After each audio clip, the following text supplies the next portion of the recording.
off the bye week, heading into Turkey Thanksgiving week, aka Rivals Rivalry Week versus the Falcons. Thank you for tuning in to Off the Edge with me, your host Cam Jordan. I'm super excited. We're not only going to talk about the Falcons, the Falcons, the trash cans. I mean the Falcons, right? It's Saints rivalry week. It's New Orleans versus Atlanta. Louisiana versus Georgia. It is what it is. I love this week. I didn't know about this rivalry until you got here, and it's such a great rivalry. The city feels it. Every person you talk to. Heck, today I was out there giving out turkeys to the community, and people stopping and they're saying thanks for turkeys, but they also like, hey, it's Dirty Bird Week. You know what we need? We need a fried falcon. And I said, yeah, we're gonna work on pushing that one out there. But beyond that, we're gonna talk about hits like Kareem Jackson and this double suspension in one season. The latest suspension coming up from a hit on a quarterback. I'm not saying the quarterbacks are getting softer or the league is getting softer, but rules need to be changed. Fine them, sure, but come on, suspend them, a little tough. And of course, we're going to talk about, who we're bringing up next. On this episode, I got my dog, former player, drafted to the Chargers when they were back in San Diego, came to the New Orleans Saints, and then beyond that, just a phenomenal God-fearing Christian man. My dog, my oos, Manti Te'o. So tune in, tap in, Off the Edge with me, Cam Jordan. So let's obviously get to what I want to talk about, right? It's Thanksgiving week. No, I'm just kidding. Let's talk about it's rivalry week versus the Falcons. Saints versus Falcons rivalry. I'm not sure what the score is for the historical purposes. As far as I know, I think I am. This is 13 years in. This will be the 25th time I play the Falcons. I believe I'm 16-8 against the Falcons. I don't know if you know that that's 2-1. That means I'm 66% chance of winning. I like them odds. I love them odds for the Saints. They've got Desmond Ridder, Drake London, Kyle Pitts. They just drafted another top 10 guy, a kid out of Arizona. So I hate to have to do it to him because we're from Arizona, but I'm going to have to try and lock him all the way down. Bijan Robinson. Dude is showing some talent as a rookie coming out of University of Texas. That's a whole nother thing. But this rivalry week, I say I'm giving out turkeys. This week I had a God is Love Foundation, me partnering up with Giving Hope NOLA, this wonderful Giving Hope NOLA closet they give out to the community down in New Orleans East. So I'm out here giving out hundreds of turkeys, right? And each car I'll come to, who that? We love you. Saints Nation's the best nation. Kim, you've been here so long. Thank you. Whatever it is. You know what I need? Oh, you need a turkey? Let me get you some fixes. Let me get you. No. Hey, beyond the turkey, thank you for the turkey. I need a fried falcon. I need a dirty bird leg. I need to go ahead. Matt Ryan need to go down. Baby girl, Matt Ryan don't play for the Falcons no more. I need their quarterback to go down. Who's that quarterback? Taylor Heineke? No, ma'am. I believe it's Desmond Ridder. Yeah, Riddler. Riddler needs to go down. Okay. All right. I don't know if y'all noticed, but Desmond Ridder from the University of Cincinnati, he's growing into a pretty nice quarterback. We're going to have to, be on our P's and Q's, dot our I's, cross our T's to get this job done. Because what we have been doing is letting quarterbacks escape on us for some reason, and that's on the D-line. So that starts right here with me. It's going to be me, Carl Granderson, Brian Brzee, Nate Shepard, Colin Sanders, Malcolm Roach. And we're going to have to go ahead and close that pocket. Tano Passion. We can't let this guy escape. I think they've got a heck of a backfield. I think they got a good receiver in Drake London. I think they've got a good receiver in Kyle Pitts. He's supposed to be a tight end, but come on. He's a receiver. Underutilized at that. But what we have to do is lock them down because this rivalry means more than just a game. This is the epitome of black and gold versus black and red. This is the epitome of the cities don't really mess with each other because of this game.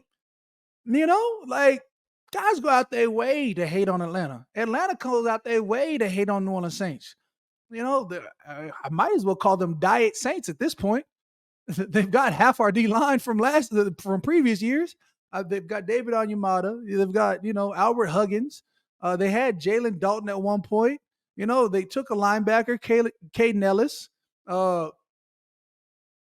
They got the previous D-line coach is now the DC over there. Sounds like the Falcons bought into the Saints' way, honestly. But this is sort of why it fuels that rivalry too, because they chose to go over there. Why is there so much hatred between these teams? I don't know. Look, the cities embraced it, so the team embraced it, or I don't know what came first, the chicken or the egg. Who disliked who first? But I know there's a lot of hatred between the Saints and the Falcons. It gets really chippy from the city vibe. And if city fuels, the fans fuel some of the hatred we have for the Falcons. We love a good Falcon failure. But I mean, there's just so many points. There's been times where I've flown into the Atlanta airport and be like, "Oh, you're a good player, but we don't like you." And I'm like, "Dang, all I do is step off the plane. I'm just having a connection. I'm not even staying here." Cam, huh? Well, Matt Ryan gone. What you gonna do now? Why are you upset that your guy retired? Sure, me and him, have such a special connection where I've sacked him more times than any one defender has sacked a quarterback before with the staggering number of 23 times. That's not on me, That's on your guys for not protecting them. But I just think that when it comes down to it, even previous years where we've had a bad year, there's been times where we watched Atlanta and the city is still good. Like you walk into a place and they're like, "Hey, we'll get them next year, but just know we like them 2 times we beat Atlanta. Like as long as Atlanta goes down, we're happy too." I'm like, "Geez, I can remember 2 years ago, Matt Ryan's last game we played against him, end of the season, we beat Matt Ryan, got a sack on him. I'm like, he's jogging off. I jog behind him, just like, hey man, just talking to him. Always been a good guy. Appreciate him for all the sacks, added to the career tally. But just didn't realize that was going to be Matt Ryan's last game. But it was like at the end of that, we needed that win the most. It happened at the end of the season too, so it means that much more. It's like it's part of the division. It's it probably has playoff implications, and it really counts as like a game and a half, 2 games. So you need that. I mean, honestly, I can't wait for this weekend. So let's move on, and get to Kareem Jackson for his second suspension of the season about the hit that he put on Josh Dobbs of the Minnesota Vikings. It gets frustrating at times when you see a guy like Kareem Jackson get suspended for the second time in one season. And granted, whatever it is, right? Kevin O'Connell was like, "Hey, he should be fined for that." I'm sure that had something to do with it, but let's just be real with it. Fine him, okay? The flag was not thrown. It did not impede on what the Broncos defense was trying to do to the Minnesota Vikings offense. And at that point, Josh Dobbs had declared sort of as a running back, and in that there was a whole bunch of bodies around. So Kareem comes flying in, being a relentless pursuit defender. And sure, his head placement might not have been in the right place, whatever that is. So find him and move on. Tell him, hey, keep your head up or else we're going to keep on taking your money. But to suspend him, a really good player for the defense of the Denver Broncos, come on, man. That's impending on the game. And we're just trying to have a good game. We're just trying to be the best players that we can be. We take that out of it, and now you're telling coaches coaches telling defenders, hey, the vice tackles or keep your head out of it or whatever this is. Hey, if a quarterback gets the ball off, you got to lay off of them. I mean, there's been times where, one of our D tackles, somebody like Nathan Shepard a couple games ago, hit a quarterback and was like, even that fringe area of the ball had just released and the ball was gone, and you get a flag for it. That's impending on the game. So as a coach, the coaches are like, hey, how do I coach this? Where it used to be, let's just focus on as an offensive player, you'd be like, hey, and if maybe in high school, college, whatever it was, maybe you focus on how an offense player should receive those hits. Tom Brady started talking about,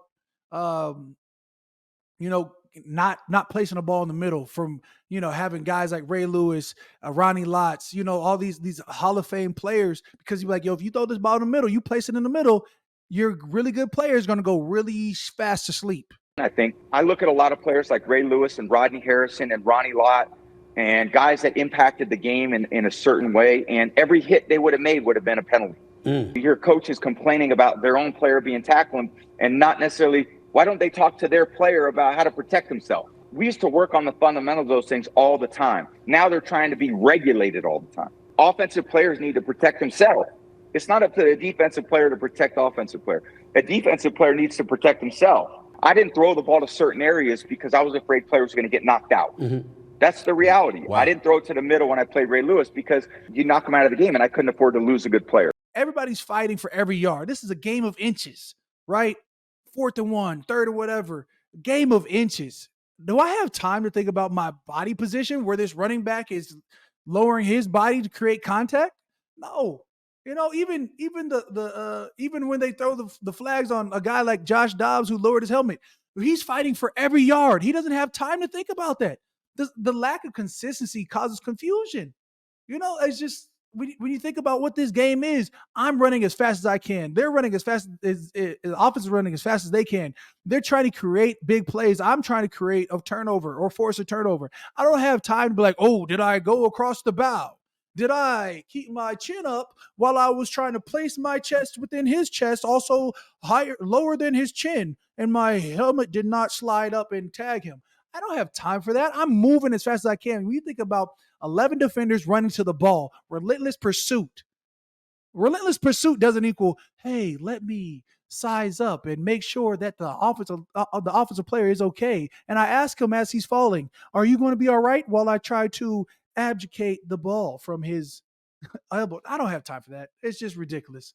Like, I'm trying to hit this man, and I'm going in with ill intentions with a smile on my face. Like to play defense, you have to be a little loose in the head. You've got a couple screws, just a little slightly unhinged. You have to embrace that, you know? And these flags happening, hurting the team because I'm trying to play my butt off. You have come on, man. Like, you stop making guys confused and or soft. And let the guys be guys. Let the Warriors be Warriors and let it keep on rolling. We got to keep on doing this. I'm just saying, let us play ball. And when we come back from the break, my guy Manti Te'o is going to join us on Off the Edge.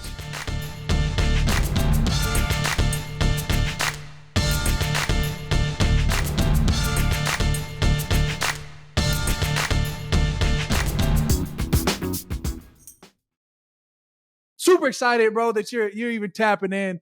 It's my dog, you know, my brother, my Oos, my man that walked over to the house and left some food on while we was playing, you know, back in the gap.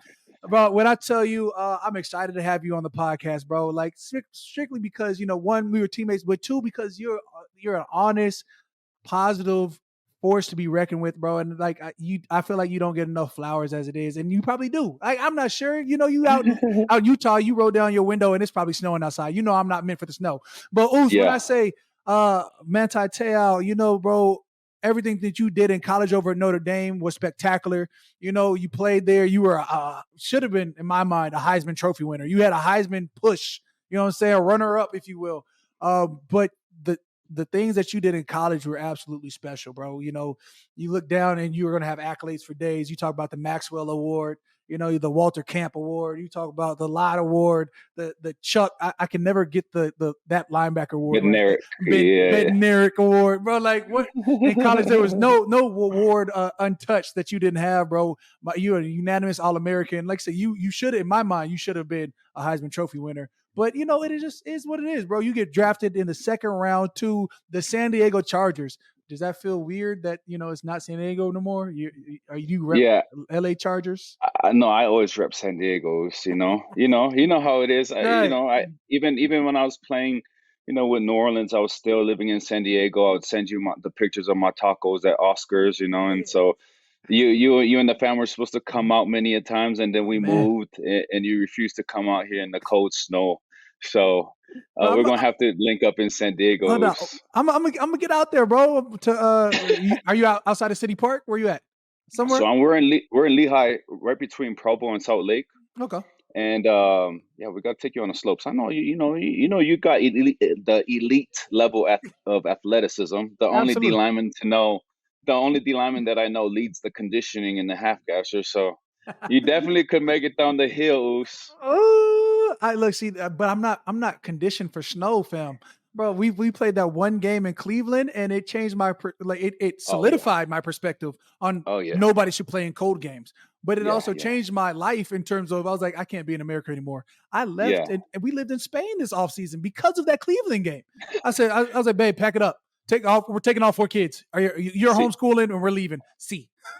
just a little Cam slight flex right there. I decided I'm going to go to Spain. Pack your stuff up. See, a lot of us can't make those type of decisions, bro. You know, so you packed up and moved to Utah. You were like, this breeze feels too good. Okay, I'm going no. to So Utah.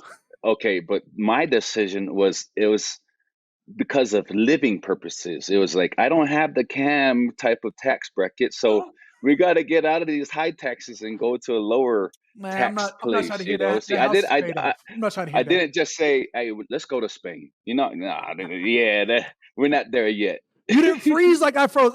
It was negative 28. It was the coldest game in Saints history, the second coldest game for Cleveland. And I said, wait, the fact that it was the second coldest game for Cleveland, I should not be here. Well, you remember when I went to college, Oos, you know, like Yeah. the negative temperatures, you know, It's it ridiculous. gets, yeah. But I learned that. You chose. You're like, ooh. Yeah. Notre Dame. Anyways, bro. So let's just say, you you got drafted to the San Diego Chargers. We just moved past that. Get us to the Saints. You come onto the team. What year was that? 2017? Yep, 2017. Yep, that was 2017. 2017 to 2019, bro. You're on the Saints for a few years, bro. You come in and you bring automatic juice. Like I've never seen somebody come in and mold so well with the team. It was like you and just like coming off of a fresh team, whatever that was, you came onto the team and everybody just fully embraced you and or you embraced us. Yeah. And bro, what was that like the first day that you came in there? I sat right next to you. I was like, all right, bro, give me the real story. Yeah. And honestly, like how you said, I brought the juice, but honestly, the team brought the juice back to me. You know what I mean? So that was what was so beautiful about being in New Orleans. It was the locker room. It was the personal relationships that I had with you, with Craig, with Alex. And then Didi came in the next year. Right. Hey, Alex Anzalone balling at Detroit right now. Bro, Lamar Davis is that guy. Craig Robertson used to bring that juice. Bro, you and him, like that was boys was out there big cup in that thing. Big juice. Yeah. And so it went both ways. I'm forever grateful to all my brothers over there at New Orleans for kind of helping me to resurrect my career, because I played the best ball that I played in New Orleans, and it had everything to do with the path that I took personally to get back to where I needed to get to, but the people that I surrounded myself with, the people in that locker room that helped me to, once you sat next to me, we had that conversation. I remember I was sitting in my locker, we had that conversation. It was like, all right, bet. It was like, all right, let's go play ball. You know what I mean? And that's where the first time that I felt that people saw me as a teammate, and not just a news clipping, you know what I mean? And my play was able to raise from there. And man, I had the most fun playing over there in New Orleans, and especially that we got to go back to California during the preseason, and we played. We had a joint practice against the Chargers, and he was turned all the way up. Yeah, all the way up. Like you might as well like hit your haka fam, and like I was like, all right, this clearly meant something to him.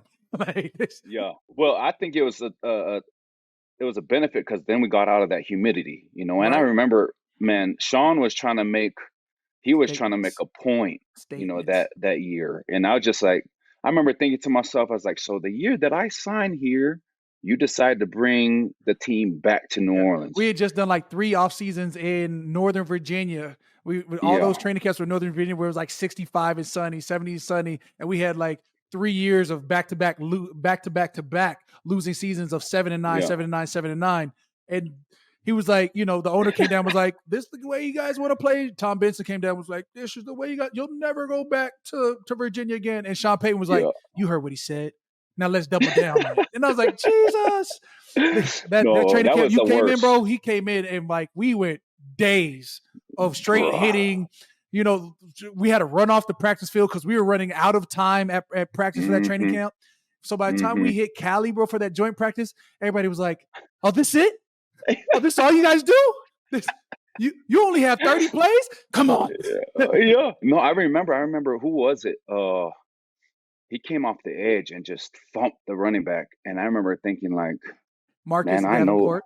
it was Marcus. Remember? And there was like a whole little ruckus that broke out. But I Oh, remember they thinking were like, upset. Like Marcus we were, Davenport comes off, kills this running back. And yeah, Chargers are like, this is not how we practice. You have and like no this how idea. we practice though. You have no idea.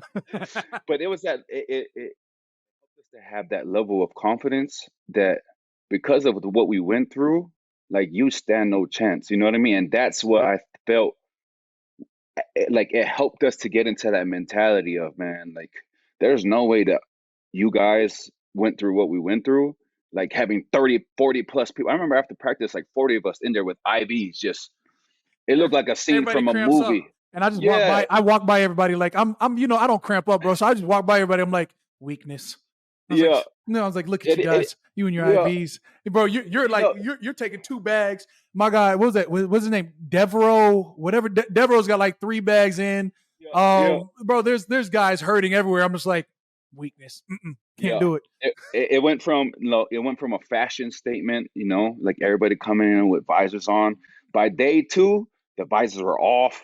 Short Like sleeves you everywhere. was just trying to Nah, survive. You took out 2 pairs of cleats, 3 pairs of socks. Like at facts. the second like special teams period, everybody was switching out their socks, switching out their cleats, like switching out gloves. It was just You one got of to those switch out those days. cleats, bro. Like a training camp in New Orleans when it's like 98 degrees on 100% humidity. You're practicing for 2.5 hours, bro. An Yeah, hour in, your shoes, like you're stepping and it feels like you got a puddle in your shoes. You bring yeah, 2 or 3 pairs of yeah, cleats to practice, just so like conditioning wise, you're not moving underwater. yeah, But yeah. bro, that's crazy, bro. I really want to start off with first of all, congratulations on all your success, bro. Starting with Notre Dame, of course, Polynesian Hall of Fame. Mhm. It's like even your high school. Isn't DeForest Buckner from your high school too? Out in Yeah, Hawaii, like I yeah. can't. The I'm not even forest, going to yeah. attempt to say your high school prep school. Punahou, Punahou. Punahou. Oh, I was close. There you go. You got it. I was in That's pretty there. good. I was Ooh. in there, bro. But like, I just want to like, how does it feel, bro, to know that you become an all-time great at Notre Dame, bro? Like everything that you did, bro. You throw the stats out there, and there's a reason why. 4 years, 437 tackles. Ranked 3rd all time in history there. Like, how does it feel to know you put such a phenomenal college career together to even have a chance to go to the league? Like, that's always been a dream of mine. So for you, Well, I think it goes back to the saying, like, you always want to leave the place better than when you found it. Mhm. And for me to be able to do that in my way and the fashion that I did it, obviously Notre Dame is one of the most storied football programs in the country, and I just literally went in there to continued the dominance that my father taught me since I was little, to really stick to my routines, and hopefully the result would be what I wanted it to be. I mean, the result was always success just based off of the work ethic. And so for me to do that and to have an impact on people off of the field, um, was exactly what I would want my career to be like, while I was at Notre Dame, and it's a special place. And it's nice now because we literally just got back from South Bend this past weekend. I took my wife and my babies out there, Mm. and what's nice is my wife didn't know the Notre Dame me. She knew the NFL me, and unfortunately the NFL me it didn't reach the heights of the Notre Dame me. And so when we go back to South Bend, she gets to see like the plaques, the Right. murals, all of the trophies and all of that. But And college, there's not many people reach that level of success. Not like yeah, there's only a few cats. Like there's only a Notre few Dame, for sure. like there's Yeah, not too many of you. You heard what I it said. was up Third there. third in all time in tackles now. Yeah, Like yeah, rare yeah. air. It was up there. It was like that was what True we like to college refer town. to as a summit. You know what I mean? Like Right. when people talk about reaching a summit, like in my life for that time, like that was the summit of college football. What I was able to achieve and attain on a personal level. To see we got whooped up on by Alabama. And I had a bad taste of Alabama for a long time, and then I met Deuce and just to know Mark, I'm Yeah. like, geez. And then Tua went there, and so it was one of those things. It was honestly to have my family experience it with me, to people to know my name, my last name, and to recognize my family in public. Like that's for a kid growing up in a small town in Hawaii. That was everything that I wanted it to be, to have that type of impact. Yeah, I still don't understand this whole like I'm from Hawaii and then I lived in San Diego and then I moved to Utah. I'm gonna talk about this forever. Like nothing but breeze and views of ocean and like now you're like Yeah. snowing outside. Yeah, yeah. Well, when the milk goes from $20 a gallon in Hawaii, and you come over here and it's $5, you're like, yeah, the temperature I could deal with. You know what I mean? I can deal. I can. My nuggets are stretching a lot farther. Yeah, Facts. yeah, yeah. Bro, so let's talk about the Polynesian Hall of Fame, bro, because like now you're part of the living legends that's in there now. Troy Mhm, Polamalu would probably be the first name that comes to my mind, and now the mhm. second name is gonna be Manti Te'o. Thanks, Zeus. Like Thanks, Zeus. like I'm just saying, Yeah. like when you're in that same breath, Polynesian Hall of Fame. Like I said, I'm a joke, but like, well, the Rock's in there too, but like, but in terms of football, Yeah, Troy Polamalu's you him. You yeah, probably up next is probably Marcus Mariota. Like yeah, DeForest yeah. I Buckner think, probably. It's yeah. going to be No, heavy company. yeah. Defoe is definitely going to be in there. Tua's definitely going to be in there. Talanoa is definitely going to be in there. Obviously, their careers are still going. But to be in the Polynesian Hall of Fame, it's a big deal because now life comes full circle. Like when I was a little kid, Troy was my example of, oh, I could do it. You know what I mean? Like to Right. see Troy play at USC, and for him to be drafted to the Steelers and watch his career, go as it went, and Hall of Famer, Pro Football Hall of Fame. Um, for me, growing up as a little kid, I look up to those type of individuals. And be like, man, if Troy can do it, I can do it. There's a way to do it because he's kind of blazed that path for me. Now to be in that position and understanding that there's kids back at home, there's kids around the world that's looking up to me and say, hey, man, I did it, I could do it. And I think for life to come full circle that way, just goes to show that all the hard work and the sacrifices that myself and my family put in, it all paid off. And hopefully we'll be able to push the script with allowing the younger generations to say, hey, we can do what he did and more. You know what I mean? Let's take it higher, let's take it further. And then hopefully the next generation comes around and pushes that even further. And that's kind of what that Polynesian Hall of Fame means for me. It's a celebration that all the hard work was worth it. But at the same time, it's just another flag up there to tell those kids that's behind me to say, hey, bro, like you could do the same thing. Now take it further. You know what I mean? Oh, big legacy. Yeah. That's what it's about. I'm built on it, bro. It's legacy, Yeah. legacy, legacy. Yeah, yeah, and that's Yeah. what it's all about, so we all can relate, with that. Is like when we die, like obviously the only thing that stays here is our names and the stories that people tell about us, and their interactions with us, you know what I mean? And so I always wanted those interactions and those stories to be positive, to be like, man, my life's better because I met Manti, my life's better because I met Cam. And how I feel about you. So, that the impact that you've had on me and my family.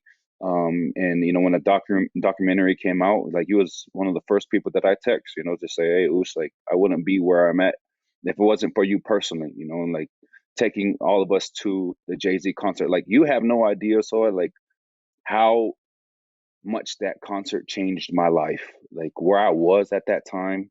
And you invited me, just being around the fellas. I was like, okay, cool, like getting to know my teammates. But then the spiritual journey that concert had on me, because obviously Jay-Z was going through his stuff with Beyonce, and Right. he had a lot of people like saying this about him. And I remember he started off the whole thing with his dialogue and a narrative, and he went through the kill Jay-Z stuff. And I remember like just thinking about it and listening to him, and I'm like, man, those are some of the things that go on in my head, you know what I mean? And then when he ended it with saying, you can't heal what you don't reveal, like, bro, that was just, it was mind blowing to me. And I'm like, bro, like that's what I got to do. And so from that moment on, it was like my whole life kind of took a 180 of, man, I'm looking at this thing the wrong way, you know what I mean? And it Right. had everything to do with that concert. And then you look at how I played ball that year, and look at And everybody would come to me as like, man, that's a Notre Dame Manti that's playing. I was like, well, in order for me to get here, there are events that needed to take place. You know what Right. I mean? In order for me to get to this place, this space mentally and emotionally.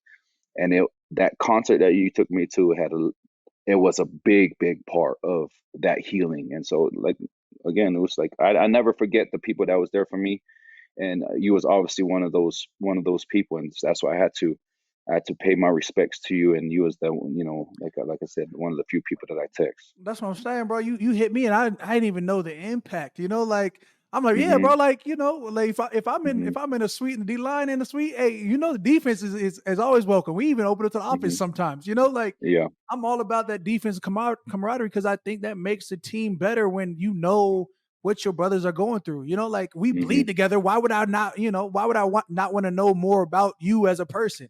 Mm-hmm. So it's Yeah. always that idea of building family, but bro, just that. How did you even navigate? Like, bro, like why did those words hit you so hard that when that documentary came out earlier this year, like how did you navigate that emotional aspect of sort of having to relive through everything, right? Yeah, yeah. Well, it goes back to that saying that Jay-Z said, you can't heal what you don't reveal, and there's a lot of healing that occurs when you can verbalize things. You know what I mean? I didn't realize how heavily I was holding everything in, and you Right. you can't heal it when the poison is inside of you. You have to bring that poison out.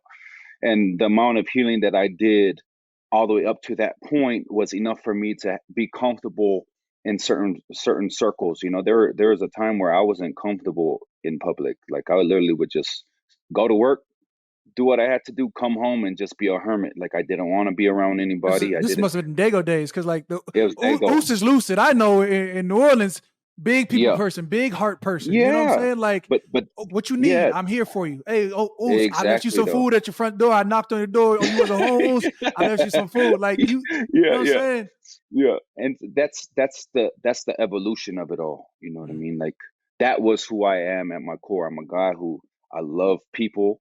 I love, having great experiences with my friends, creating memories with my friends. The hermit, that's not me. But right.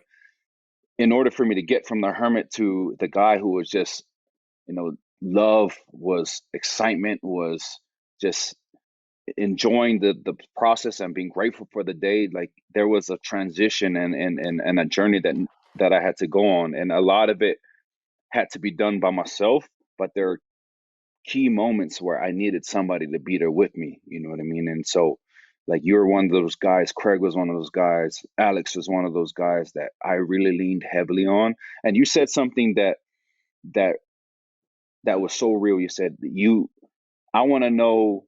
I had all of these experiences. You would have all of these experiences with the team, the defense, to know what they're going through, right? I think what took it a step further was you didn't even know the impact that you were making. You didn't even know what your teammates are going through, but because you had them around, you were doing healing for them that you didn't even know you were doing. You know what I mean? And that's the quality of a great leader. You know what I mean? Just somebody that understands that what happens on the football field is just a result of all of the things that we've done together at dinners. You know what I mean? All the things that we've done on the practice field. Man, you guys would play.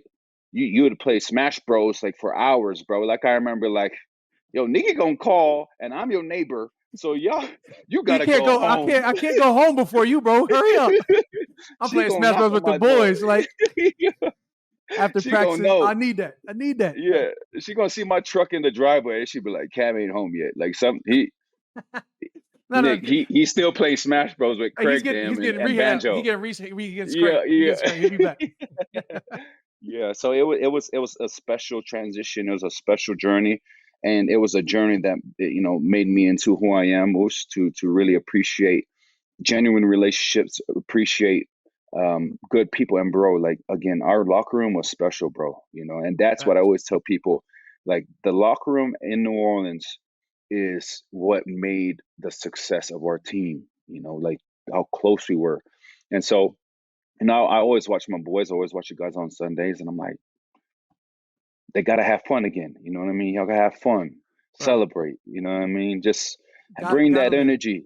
You Gotta gotta be live. got to. Gotta And live. so, we was like I don't care what nobody says. We was the one who started that Oh, turnover for run. sure. I think that's already known. Like the Saints Yeah, started that. I'm not we even sure started who that. started, but like that happened from us. Yeah, Boys, yeah, Craig Robertson be out there with the big bucket of flowers, like, give everybody their yeah. flowers. You know what I'm saying? Marshawn will get an interception and like running in, and everybody rallied behind it. And like, that for sure is the Saints thing. Like they still Yeah. do it. As long as it's to a close end zone, I'm with the jog. Like if we Oh, on the 30 and we go to the we go to the end zone, bet. If we at the 30 and you turn around and you jog 70, no. I You see know you what on the that reminds sideline. me of? You know what that reminds me of? You remember when we had that goal line stand against Atlanta and I recovered that fumble? I remember we was on the goal I line. was We like, was on the that one. was 2017. That had been That's 2017. That was the second. That was the second Atlanta game. yeah. Remember? Mm-hmm. I picked the ball up and I started to run. I ran to the opposite side of the field. And I remember as I'm running, I remember watching the clip and your face was like, "Ooh, I would love. I'm with you, dog, but Right let's here. let's We let's celebrate drop right. it." Yeah, yeah. And I said, "Yeah, that probably was a bad decision for me to run to the opposite side of the Opposite side. field." You But want to go 9. You want to go 97 yards out. yeah. We was doing the conditioning test on that one. I was Yeah, like, come "Yeah, we're on, gonna, fam. It's yeah, over. We gonna yeah." take this game and get out this thing. Good memories, dude. You talk about emotional intelligence. You talk about just the quality of knowing who you are, bro. You found that over the years, but like, how did that come about, or what is it now that you have a unique perspective on what it is to be? Because you've lived at the highest peak of what an athlete is. When everybody's looking up at you, you're still balling, everything about it.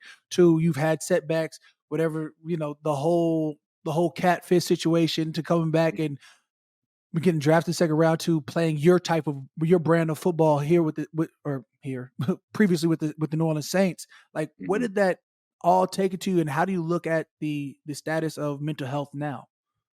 Well, mental health to me, right, is when you're mentally healthy, I like to think that there's not a lot of voices in your head.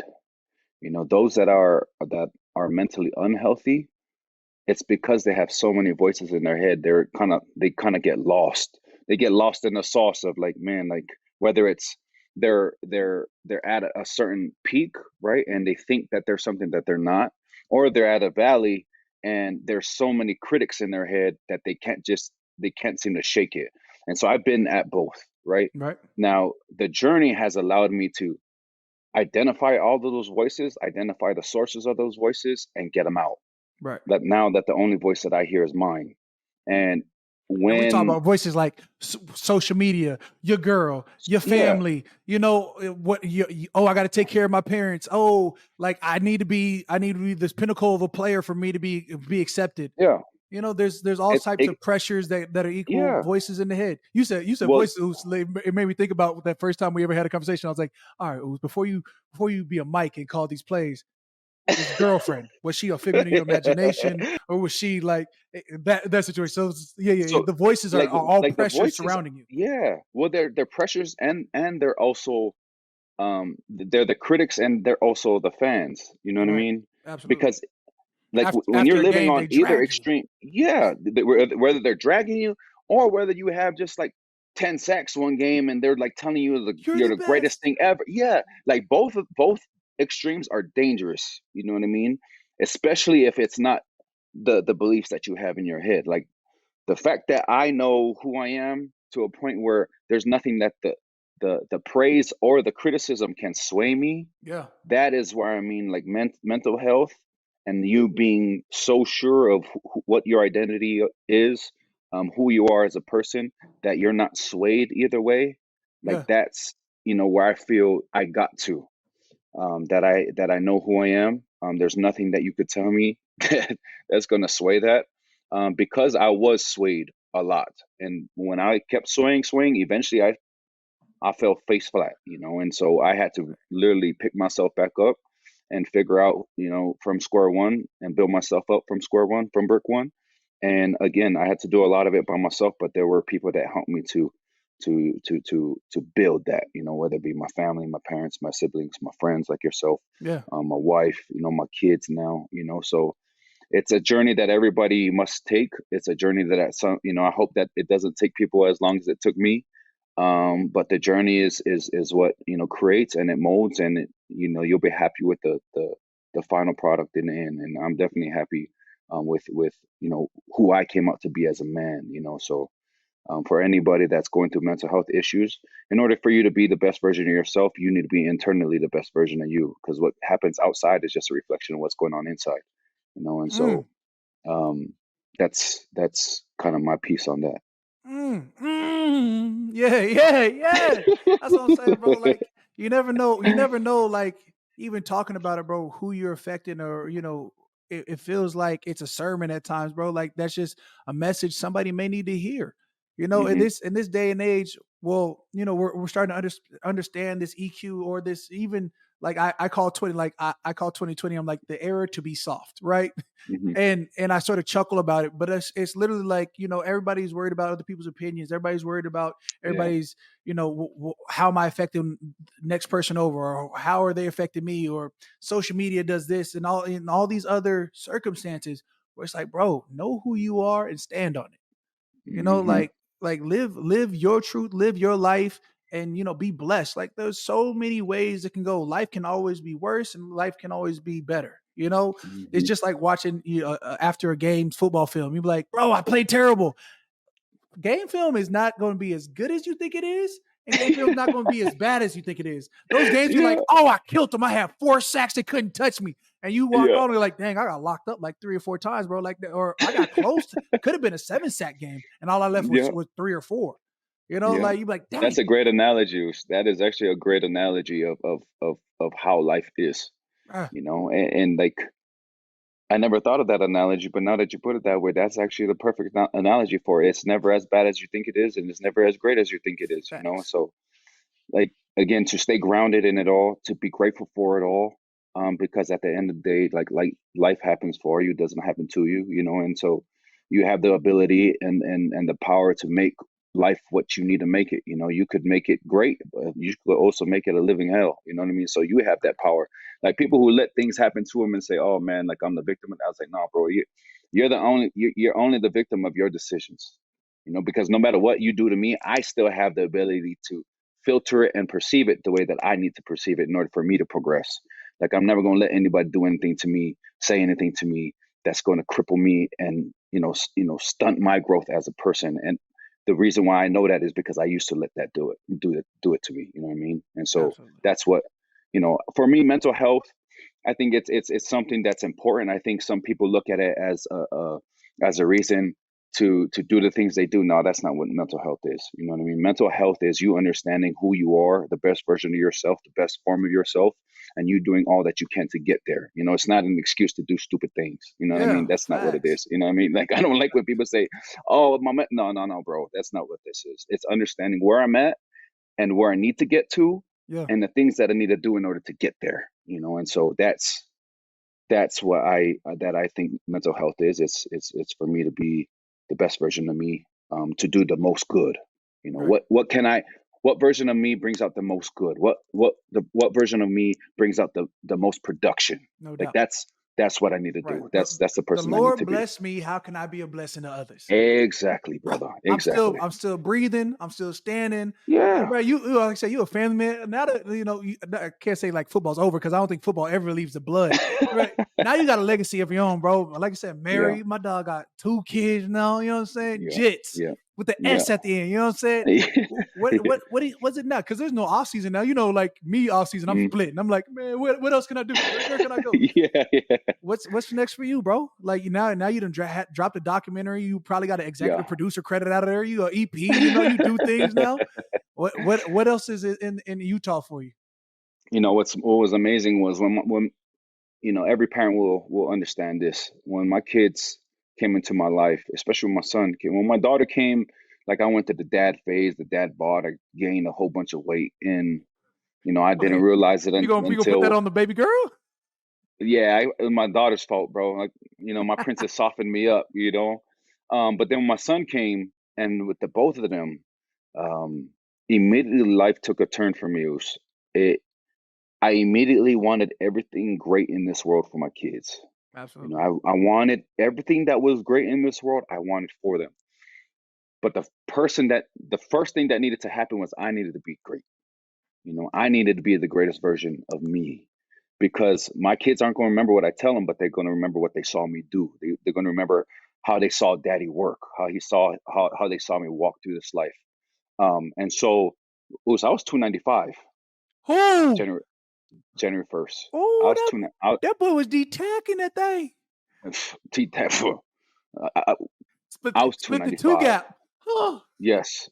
Yeah. So my wife decided, she told me, she was like, hey, when I'm done giving birth to this boy, I wanted to do a fitness show. I was like, okay, cool. She did fitness shows before.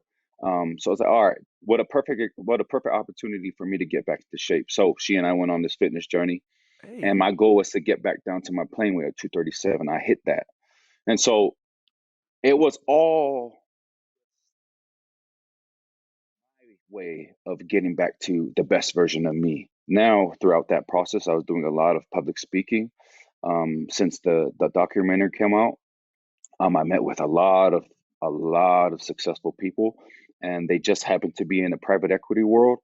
And they were telling me, like, why aren't you doing what we're doing? He's like, there's no reason why you shouldn't be doing what we're doing. You have the network, you have the abilities, you just need to make those decisions for yourself. And I'm sitting over here in Utah, and I'm like, okay, like we're living a comfortable life, but we're not living the off-season go to Spain life like Cam. You know what I mean? Like, I want to give that to my kids. You know what I mean? I know Tony Finau is out here in Utah, and I watch him, how he moves, and it inspires me. I'm like, man, he's on a private jet everywhere. You know what I mean? He just came back from the F1 race over there in Vegas. I'm like, man, I want to do that. How can I do that? Well, I started to contact a lot of people, talk to a lot of people, and so we're in the process of getting into the private equity world, and that's where I know that I can do everything that I want to do. One, I can be present in my kids' life the way that I want to. Two, I can be the example to them of what I want life to be for them. Right. And three, I can build generational wealth. I can introduce my children and my children's children to a thinking and a mentality and an approach to life that is going to get them to a place, where, okay, daddy got the private jet. Now what you going to do? You know what I mean? Oh, that private jet will hit different. You know what I'm saying? But that's the envelope that I'm trying to push. You know what I mean? Absolutely. Like, why not? Like, why not? You know what I mean? Like, it's all up to me. You know what I mean? So if it's up to me, then I'm going to take it as far as I can take it. And then, son, I taught you everything that I could learn. No doubt. And everything that I've done. Now you got to take it. Yeah. You know what I mean? I can only get you so far, bro. I took the fam to Spain, and Tank was like, "Oh, we could do that again." No, baby. I took you to Spain for a reason. We lived out there this off season because, one, I wanted to introduce you to a different world. Two, I want you to be inspired to learn Spanish. And three, I want you to understand, when you talk to your friends, not everybody gets to live in Spain for 2.5, 3 months. Like when you it takes a certain way of working, takes a certain lifestyle to get to where you are. So you can't just be like, oh, I'm just gonna live off my dad. No, baby. Like when that water spout turn off, I'm gonna tell you what my daddy told me. Yeah. Hey, I'm doing okay. Yeah. I don't know how you're gonna live, but I'm always gonna live like this. Yes. Yeah. Hey, and that's shout out to that's dad, what you need. bro. Shout out to Pops. Like Steve Jordan. I was like, I remember, bro, I used to, have a TJ Maxx budget. I had a checking book that I had and I was like, I'm living in a big house, 5,400 square feet, which is huge to me. I'm going to all my friends' places and they're sitting on, 1,000 square feet or 1,200 square feet. 2,200 square feet. All I know is I got a big house. You know what I'm saying? Yeah. And they're in J's and they're in, Coogee back in the Gap, and they rocking, Louis Vuitton, Gucci belts. Hey, like I'm over here. I came to my dad at like 12, 13 years old once I understood what material things were. And I was like, man, are we broke? I was like, Dad, you played the league for 13 years. And he looked at me and was like, nah, I'm doing really good, actually. I was like, I'm an engineer. I got my degree from Brown. I'm still an engineer. I played in the league for 13 years. Like I'm doing really well, actually. But you, son, you're broke. And I was like, and that stuck with me. Bro, but that's the power of parenting, though. You understand? Because dad could have taken it a totally different way. He could have had you dressed to the nicest things and enabled you. And that's one thing that I told my wife is I'll never do is I'm never going to enable my kids. Like I'm going to do what you just said, Cam. I'm going to take them around the world. I'm going to give them those experiences. I'm going to open up their eyes to see like, hey, man, Like your dreams, I'm going to show you what your dream looks like. I'm not just going to tell you, write it on a paper.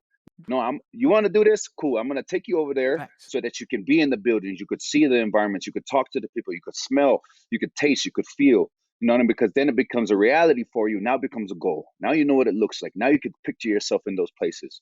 You know, and I made a post a few months ago when we was in Vegas. We stayed at the Palms at one of their huge suites, bro, that just overlooks everything. And it was a humbling experience for me because I remember my dad and my mom worked their butts off. You know, we was one of those kids. We grew up in a 3-bed, 1-bath house, no AC. You know what I mean? So when dad would take us to the inn at you know, in our hometown, or we would be able to go to one of the hotels in Waikiki, like it was a huge celebration for us. You know, we're like, oh smokes, like we're here. Well, now a few months ago, we're over there in this executive suite, bro. Like, it was just stupid, bro. Like, the amenities, you know what I mean? We had a butler, bro, that bringing us food. Like, and there was a picture that I posted, and it's my baby girl, and she's looking out, right? And I literally sat there, bro, just grateful. I was like, and I made a post that say, you know, grandpa got us to the hotel. Daddy got us to the penthouse. Right. Now what you gonna do? Right. You know what I mean? Take me to the private jet. Come on now. So hey, take this to the next level. Yeah, so that's what it's all about for me. It was like you asked me what's next. Well, what's next is the top. Okay, now we get to this summit of this mountain. Well, there's always another mountain to climb. Let's get to the top of that one. Absolutely. There's always, you know, and it never stops. It never stops. And I don't ever want it to stop for my kids. And I'm always going to learn from you. I'm always going to learn from your dad. You know, your dad's one of the best humans I ever met, man. Every time he saw me, he always said, what's up? Always asked how I was doing. And if you ever ran into your dad, you never knew that he played in the league as long as he had that success. You'll never know because he's just so down to earth. And then you meet you're like, oh, makes sense. You know, it makes sense because you was raised by that guy. You know what I mean? Like you run into, the only way you would know that you're a professional athlete is because you look like one. But if you talk to Cam Jordan, you can't hide these shoulders, fam. I'm not even in the camera frame now. Yeah, you either know that or you know that Cam a professional athlete because his big self be coming out of some small car sometimes. I remember he was rolling the SUV sometimes, and he was parking the parking lot you're supposed to not park at. You know, I was like, only Cam can park over there. You know what I mean? But you know, you never know, right? And that's what I feel is the best thing that somebody could tell you, like, is my interactions with you was on a human level one of the best interactions that I could ever have. And it had nothing to do with your social status, you know what I mean? And so all of those people that I've met that's in this private equity world, that's, bro, billions. Like when I met a dude he runs a $200 billion firm, bro, like with a B, came walking in with Louis Vuitton, everything. Like I thought I was studying with some Travis Scotts. Like I was like, yeah, boy came in some Louis, left in a Lambo truck. But like the conversations, bro,